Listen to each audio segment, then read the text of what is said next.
So welcome again to this particular session. In the last session, we have had a discussion with respect to all those things which we discussed in the first session.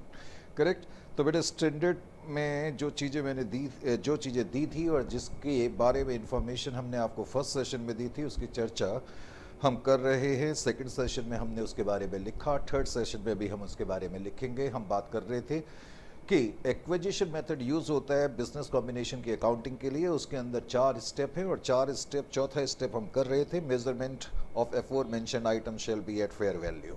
Correct, ये मैंने आपको बताया था measurement principal का जहाँ तक सवाल है। लेकिन अब कहने के लिए तुम इसको 5वां स्टेप कर लो या अलग पॉइंट कर लो या इसी के अंदर कर लो। चलो इसी के अंदर हम कर लेते हैं। मेजरमेंट प्रिंसिपल के ना और रिकग्नाइजेशन के कुछ एक्सेप्शन हैं। एक्सेप्शन, अब जो एक्सेप्शंस होते हैं, एक्सेप्शन टू, देखो मैं क्या लिख रहा हूं, exception to recognition principle. Step number 3 में हमने रिकग्नाइजेशन की बात करी थी, 4th में हमने बात करी थी मेजरमेंट की। करेक्ट, अब मैंने क्या लिखा, मैंने लिखा exception to recognition principle. Recognition का मतलब है क्या हम उस एसेट और लायबिलिटी को लिखें या ना लिखें। पहला क्वेश्चन तो ये बनता है। करेक्ट, अब जितने भी एसेट और लायबिलिटी हम उनको रिकॉर्ड करते हैं और मैं ये बता भी चुका हूँ स्टेप नंबर 4 के मुताबिक कि हम फेयर वैल्यू पे करते हैं। लेकिन मैं अभी जो बात कर रहा हूँ वो रिकग्नाइजेशन प्रिंसिपल की बात कर रहा हूँ। करेक्ट, 4th स्टेप के अंदर ही अब इसको आप चलो 5वां स्टेप कर लेते हैं। अकाउंटिंग के बारे में ही बात चल रही है तो क्या करें। लास्ट सेशन में, लास्ट की बात नहीं, जब फर्स्ट सेशन में मैंने आपसे चर्चा करी थी तो मैंने आपको बताया था कि बहुत से एसेट और लायबिलिटी हैं जिनको रिकग्नाइजेशन करते वक्त थोड़ा ध्यान रखना पड़ेगा। उसमें आपको याद होगा मैंने आपको एक एग्जांपल दिया था कंटिंजेंट लायबिलिटीज़ का। मैंने आपको ये बताने की भी कोशिश करी थी कि कंटिंजेंट लायबिलिटी जो है वो एक्सेप्शन क्यों है रिकग्नाइजेशन का। क्योंकि नॉर्मली, एक सेकंड के लिए, कंटिंजेंट लायबिलिटीज, मैंने कहा नॉर्मल अकाउंटेंसी ये कहती है या इंड एस 37 ये कहता है, इंड एस 37 के मुताबिक कंटिंजेंट लायबिलिटी कब रिकग्नाइज होगी, जब प्रेजेंट ऑब्लिगेशन हो। ये इंड एस 37 के बारे में बात कर रहा हूं जिसका ताल्लुक कंटिंजेंट एसेट लायबिलिटीज से है। प्रेजेंट ऑब्लिगेशन हो and probability of outflow of funds हो, probability of outflow of funds हो, तब हम कंटिंजेंट लायबिलिटी रिकग्नाइज करते हैं। प्रोबेबिलिटी का मतलब है more likely than not. Logically हम करंट कंटिंजेंट लायबिलिटी तब रिकग्नाइज करते हैं। लेकिन ये अपवाद क्यों है रिकग्नाइजेशन प्रिंसिपल का? क्योंकि यहां पर इंड एस के मुताबिक अंडर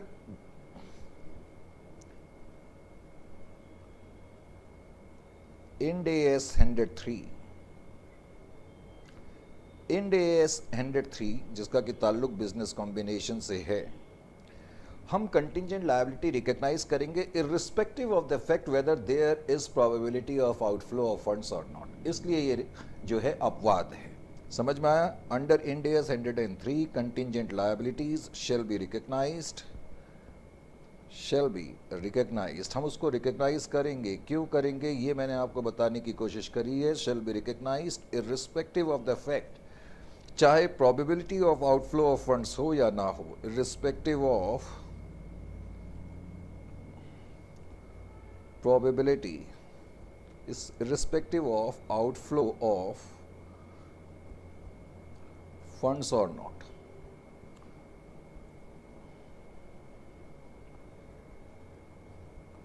तो इसलिए ये अपवाद है। पॉइंट इंपॉर्टेंट ये है कि रिकग्नाइज करेंगे। Correct, number 1, irrespective of the fact whether there is probability of outflow of funds or not, we are going to recognize it. That is why it is exception to the recognition principle। उसके बाद एक और exception है। ये जो exception है recognisation की भी है और मेजरमेंट की भी है। एक्सेप्शन to recognition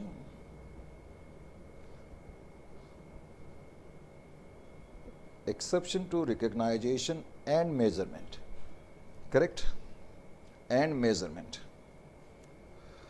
एक सेकंड, रिकग्नाइजेशन एंड मेजरमेंट, ये जो है एक्सेप्शन है दोनों के लिए, यानी कि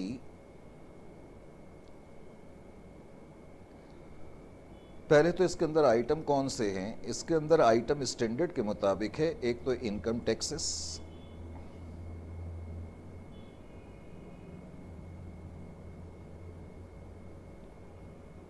दूसरा है एम्प्लॉय बेनिफिट्स,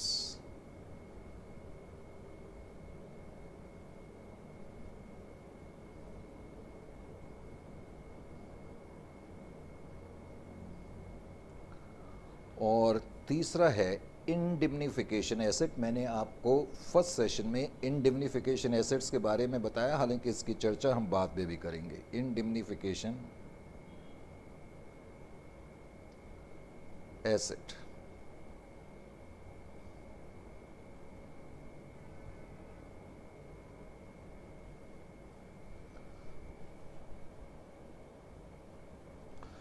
करेक्ट।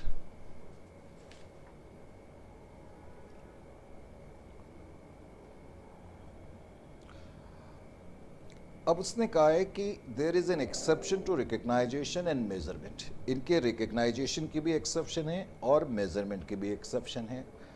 किस सेंस में है, पहले तो हमें ये मालूम होना चाहिए। बेटे पहले तो मैं तुम्हें एक चीज़ ये बता दूं कि शैल बी रिकग्नाइज्ड, हम इसको रिकग्नाइज करेंगे। नॉर्मली ये आइटम रिकग्नाइज नहीं करे जाते, इसलिए ये एक्सेप्शन है, शैल बी रिकग्नाइज्ड। एक तो मैंने ये बताने की कोशिश करी कि ये रिकग्नाइजेशन का अपवाद क्यों है, क्योंकि नॉर्मली अगर मैं आपका बिजनेस ले रहा हूं तो आपकी ये तीनों चीज़ों को मैं रिकग्नाइज नहीं करूंगा, लेकिन इंड AS 103 के तहत अगर मैं आपका बिजनेस लेता हूं, उसका कंट्रोल में लेता हूं, तो मैं इनको रिकग्नाइज करूंगा।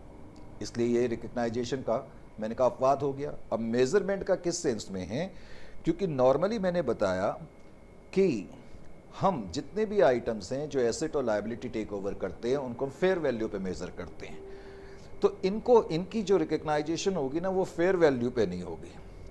शैल not be recognised at fair value, shall not be recognised at fair value. इनकी रूल्स दूसरे हैं। Shall not be recognised at fair value, इसका मतलब इनकी जो वैल्यूज हैं हम उन्हीं पर रिकग्नाइज करेंगे, इनको हम फेयर वैल्यू पर रिकग्नाइज नहीं करेंगे। इसलिए कहा गया है कि it is an exception to both recognition and measurement. पहले ये चीजें क्लियर हो जानी चाहिए। Is it clear to you? उसके अलावा एक पॉइंट और है जिसकी चर्चा मैंने फर्स्ट सेशन में नहीं करी थी, करेक्ट? पॉइंट नंबर 7 है। पॉइंट नंबर 7 का ये भी अभी एक्सेप्शन से ही डील करता है, लेकिन ये जो एक्सेप्शन है, देखो एक तो एक्सेप्शन है रिकग्नाइजेशन की, कुछ ऐसे आइटम हैं जो अपवाद हैं रिकग्नाइजेशन और मेजरमेंट दोनों के, और ये है एक्सेप्शन सिर्फ और सिर्फ एक्सेप्शन टू मेजरमेंट प्रिंसिपल। ये सिर्फ मेजरमेंट की है। तो एटलीस्ट अब आपकी समझ में इतना आ जाना चाहिए कि अगर ये मेजरमेंट की है तो इसका मतलब है इनकी वैल्यूएशन जो होगी वो फेयर वैल्यू पे नहीं होगी। Exception to measurement principle. कौन से ये आइटम है? पॉइंट ये, हालांकि इनकी चर्चा हम अलग से करेंगे, अभी मैं सिर्फ लिखा रहा हूं री एक्वायर्ड, क्योंकि इन पर मैंने ना अलग से क्वेश्चन बनाए हुए हैं अलग सेक्शन में। तो जब हम क्वेश्चंस करेंगे तो तब आपको इनके बारे में मैं डिटेल में बताऊंगा। री एक्वायर्ड राइट्स,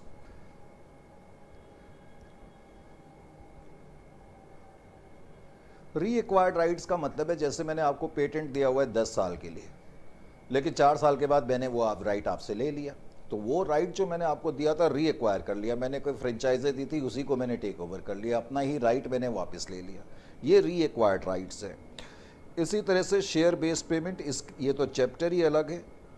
तो इसके बारे में मैं अभी क्या बताऊं, आपको मालूम ही है। शेयर बेस्ड पेमेंट जो कि IFRS 2 या इंड AS 102 के तहत हम पढ़ेंगे।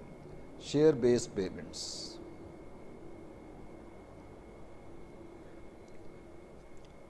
एसेट्स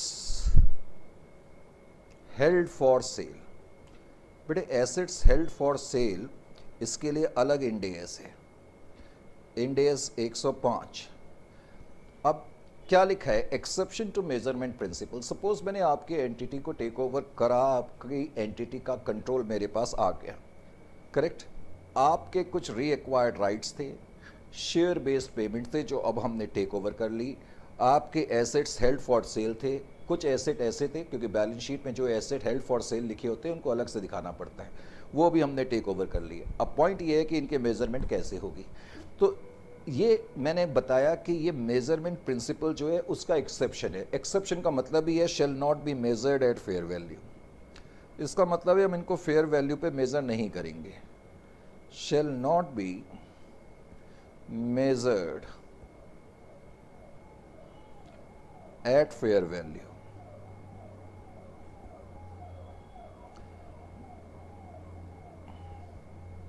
जिस वैल्यू पे आपने लिखा हुआ है अपनी बुक्स पे, मैं उसी पे इनको मेजर करूंगा। हालांकि इनके बारे में कुछ और भी फाइनल पॉइंट्स हैं, करेक्ट।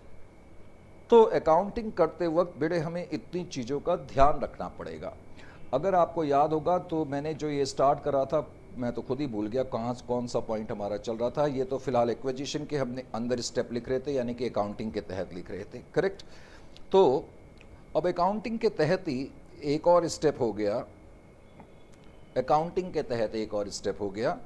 अब अगला स्टेप है रिकग्नाइजेशन ऑफ, बल्कि recognisation and measurement of goodwill. अब मैं मेजरमेंट लिख दूँ यहाँ पर, मेजरमेंट ऑफ गुडविल। गुडविल कैसे मेजर करेंगे, मेजरमेंट ऑफ गुडविल। मैंने बताया था इस पर ना आपको छोटे क्वेश्चन आ सकते हैं, कोई मुश्किल नहीं काम है। मेजरमेंट ऑफ गुडविल और bargain, gain on bargain purchase, bargain purchase gain, ऐसे लिख दिया मैंने। वैसे तुम लिख लो गेन ऑन बारगेन परचेस,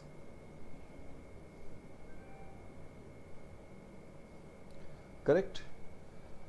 अब गुडविल कैसे कंप्यूट करते हैं जरा ध्यान से देखें। गुडविल को कंप्यूट करने के लिए मुझे दो स्टेप चाहिए। एक तो मैं ये देखूंगा कि मैंने कितना कंसीडरेशन दिया है, कंसीडरेशन ट्रांसफर्ड, कंसीडरेशन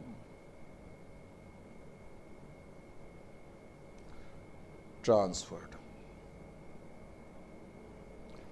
बी, फिर मैं ये देखूंगा नॉन कंट्रोलिंग इंटरेस्ट। बहुत से बच्चों को ना ये फॉर्मूला ही समझ में नहीं आता है, क्योंकि यहाँ नॉन कंट्रोलिंग इंटरेस्ट लिखा होता है तो कई बच्चे यहाँ पर थोड़ा सा धोखा खा जाते हैं। मैं भी आपको बताता हूँ non controlling interest.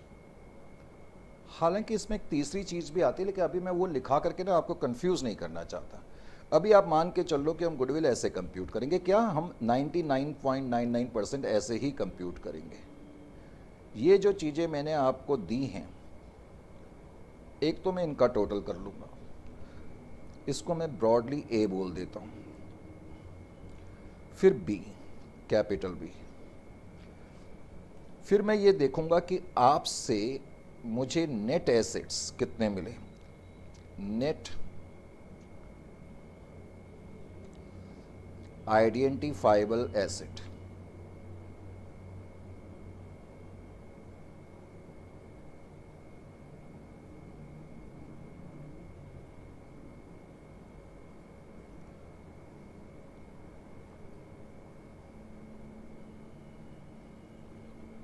Net identifiable asset acquired and liabilities assumed.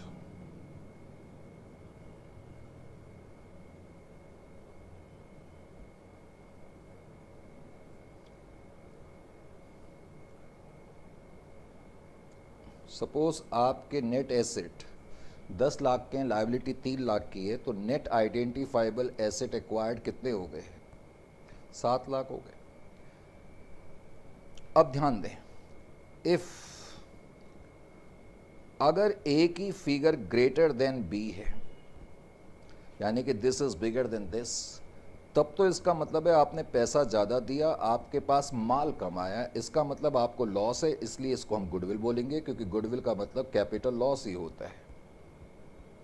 समझ में आ गया? कोई मुश्किल नहीं, कोई मुश्किल है इसमें?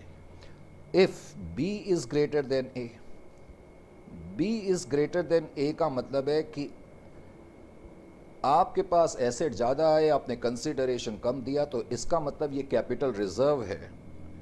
अब जिसको कि आजकल हम इंडियस की लैंग्वेज में क्या बोलेंगे, that is gain on bargain purchase, gain on bargain purchase.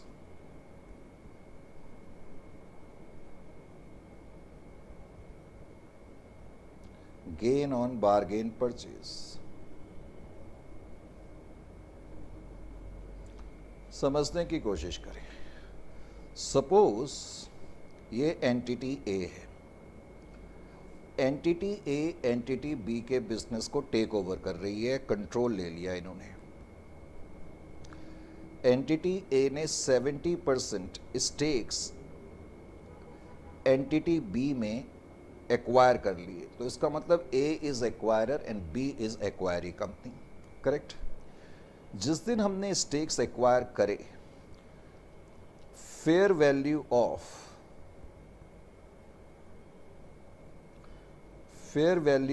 Net identifiable assets, net identifiable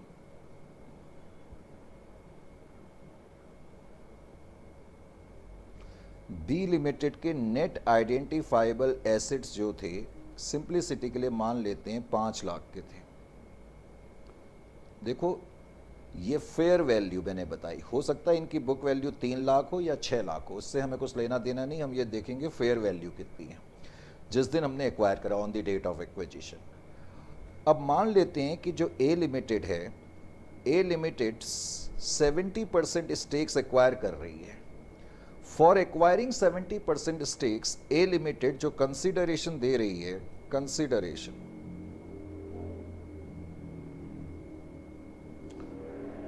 क्योंकि इंडियस कहता है कंसिडरेशन भी फेयर वैल्यू पे नापना है, तो मैं मान लेता हूं कि जो कंसिडरेशन हम दे रहे हैं उसकी जो फेयर वैल्यू है, मान लेते हैं कि 6 लाख की है, 6 लाख की है, करेक्ट? उसके अलावा अब ध्यान से सुने, मैंने ए लिमिटेड ने बी लिमिटेड के 70% शेयर खरीदे हैं।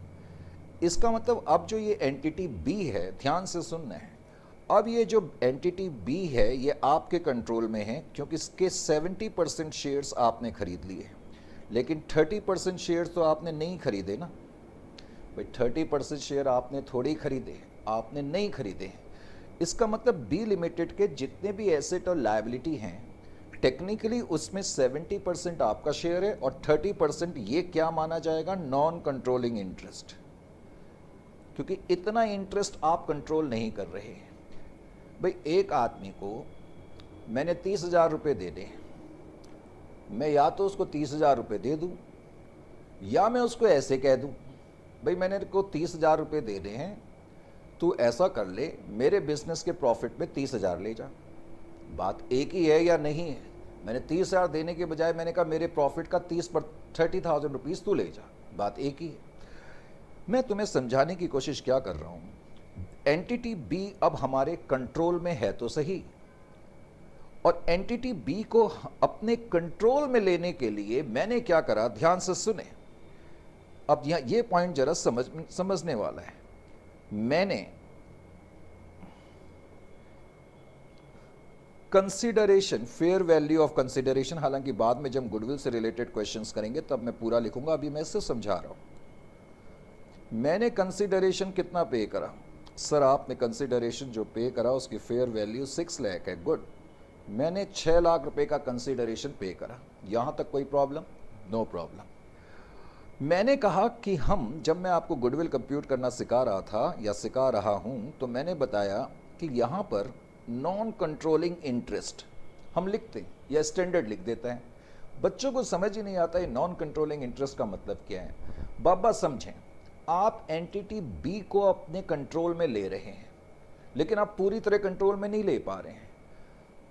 70% कंट्रोल हासिल करने के लिए आपने 6 लाख रुपए दिए, करेक्ट।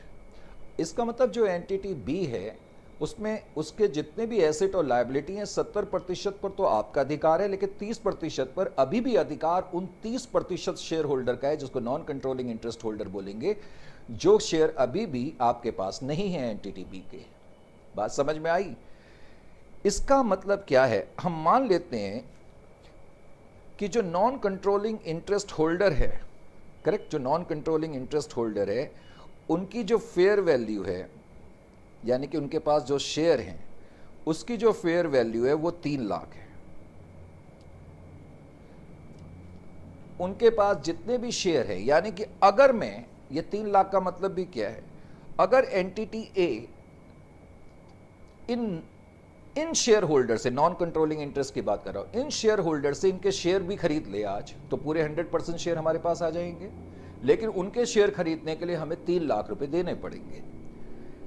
तो मैं जो ये बता रहा था, इसका मतलब क्या समझने की कोशिश करें।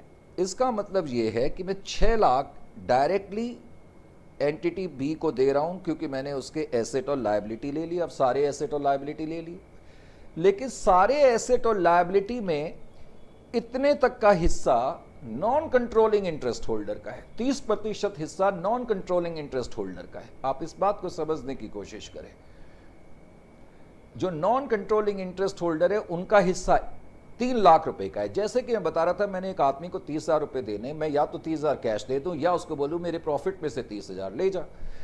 यानी कि इनडायरेक्टली जो ये अमाउंट है वो क्या शो कर रहा है कि इतना अमाउंट हम नॉन कंट्रोलिंग इंटरेस्ट होल्डर को देते अगर हम ये पूरा बिजनेस लेते।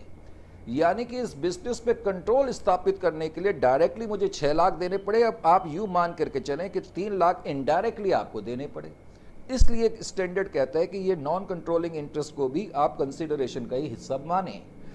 इसका मतलब टोटल कंसिडरेशन तो हो गया आपका 9 लाख। अब मैंने कहा कि आप इसमें से क्या करेंगे, less. B, fair value of net identifiable asset, मैंने सिंप्लिसिटी के लिए IFA लिख दिया। नेट आइडेंटिफाइबल एसेट की फेयर वैल्यू मैंने आपको बताई 5 लाख की है। ये जो 5 लाख आपने माइनस करा, इसका मतलब A is greater then B। इसका मतलब 9 लाख एक तरीके से आपको देने पड़े और 4 लाख आपकी गुडविल है, क्योंकि 5 लाख का सामान आया, 4 लाख का आपको कैपिटल लॉस हो गया, ये गुडविल मानी जाएगी। तो गुडविल कंप्यूट करना कोई मुश्किल काम नहीं है। इसमें बहुत सारे क्वेश्चन हमने डाले हुए हैं, क्योंकि हम एक्सपेक्ट करते हैं कि इसमें कोई क्वेश्चन आपसे एग्जामिनेशन में जरूर पूछा जाएगा, करेक्ट। वैसे स्टैंडर्ड ने अगला स्टेप पता है क्या लिखा है, बारगेन परचेज। अब बारगेन परचेज तो मैंने आपको लिखा ही दिया, लेकिन फिर भी ये स्टेप नंबर हमारा जो चल रहा है 9, बारगेन परचेज। मैं बता ही चुका हूं बारगेन परचेज। बारगेन परचेज का मतलब है बारगेनिंग करके परचेज कर लेना और उसमें हमें गेन होता है। मैंने आपको बताया था कि बारगेन परचेज लॉजिकली पॉसिबल नहीं है। यह पॉसिबल तभी हो सकता है जब एंटिटी किसी दबाव में हो। Logically bargain purchase is not possible. क्यों नहीं? मैंने आपको फर्स्ट सेशन की जब मैंने क्लास ली थी, मैंने तब भी बताया था, अगर आपके बिजनेस की वैल्यू 10 लाख है, आप उसे 9 लाख पे थोड़ी बेचोगे, कोई नहीं बेचेगा। आप 10 लाख से ज़्यादा पर ही बेचोगे। लेकिन आप 9 लाख पे कब बेच सकते हो? जब आपकी कोई गहरी मजबूरी है, कोई दबाव है, कोई कंपल्सन है। तो logically bargain purchase is not possible. Bargain purchase बेटे पॉसिबल नहीं है। Bargain purchase is not possible. वैसे तो ये पॉसिबल नहीं है, लेकिन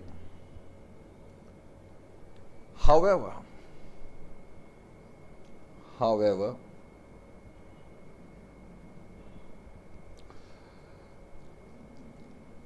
in rare circumstances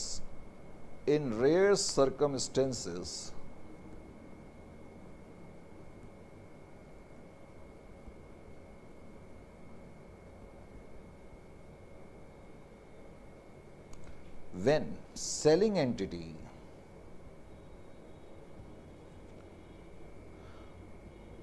या एक्वायरी, वैसे सेलिंग लिखना ठीक नहीं है, सेलिंग एक्वायरी लिख देता हूं मैं, selling acquiree entity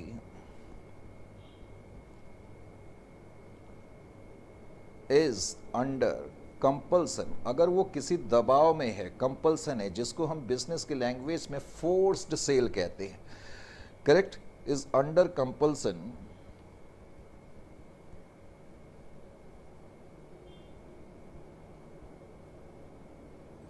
then bargain purchase is possible। तो तब बार्गेन परचेज पॉसिबल होगा। बार्गेन परचेज का मतलब है बार्गेनिंग कर करके, उन आपके बिजनेस की वैल्यू 10 लाख है, मैं खरीदने वाला हूँ, मैंने कहा भाई 9 लाख में देते हो, दो, नहीं तो नहीं, अब आपको ज़रूरत है आप दे दोगे, then bargain purchase is possible. तो तब बार्गेन परचेज जो है पॉसिबल है, इसमें हमें गेन होगा।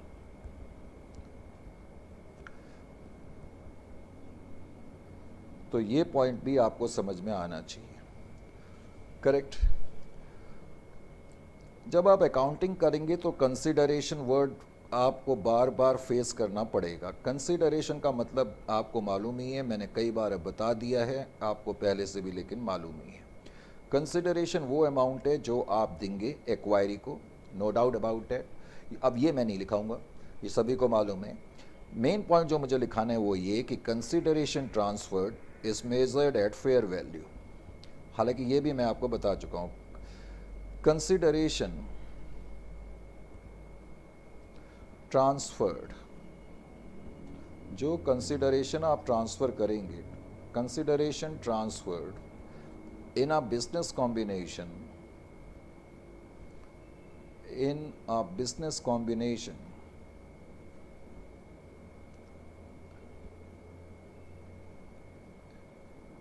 इन ए बिजनेस कॉम्बिनेशन, शीट आ नहीं रही है, जस्ट मैं ऐसे कर लेता हूँ, in a business combination shall be measured at fair value, shall be measured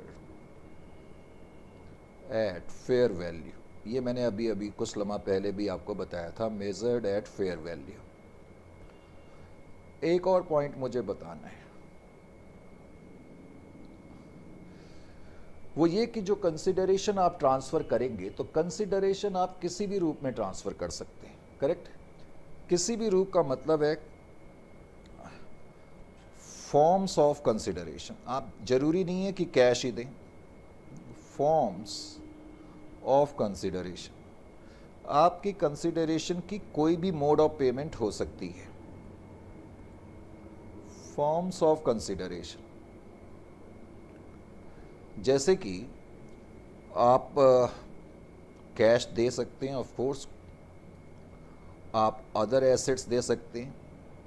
आपने 10 लाख रुपए देने हैं एक्वायरी को, तो या तो आप 10 लाख का कैश दे दें, या 3 लाख कैश दे दें, 2 लाख कुछ अदर एसेट्स दे दें, और तो और आप अपनी कंपनी, कोई अपनी कंपनी दे सकते हैं, कोई अपना बिजनेस भी दे सकते हैं,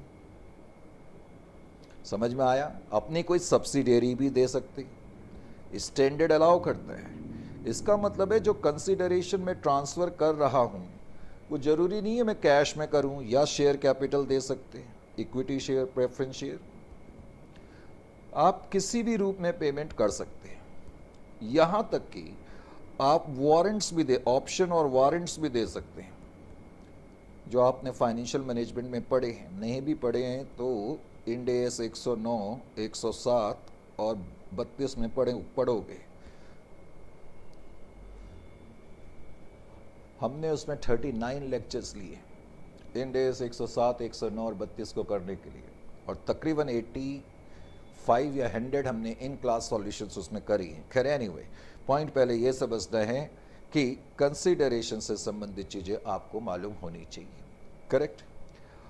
ये चीज़ें करने के बाद, ये तो अकाउंटिंग की बात चली रही थी, हालांकि मैंने लास्ट सेशन, जब लास्ट सेशन मेरे मुंह से निकल रहा है, इसका मतलब मैं बात कर रहा हूँ फर्स्ट सेशन में, जब मैंने सिर्फ थ्योरेटिकल डिस्कशन करा था, उसमें आपको याद है मैंने आपको business combination achieved in stages की बात भी करी थी। Business combination achieved business combination achieved in stages.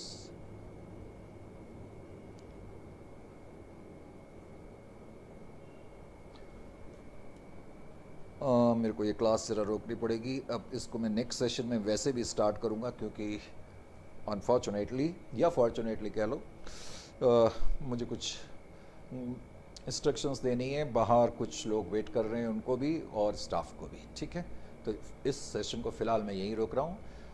अभी नेक्स्ट सेशन में भी हम थोड़ा थ्योरेटिकल डिस्कशन करेंगे और उसके बाद फिर हम आ जाएंगे क्वेश्चंस पर। करेक्ट?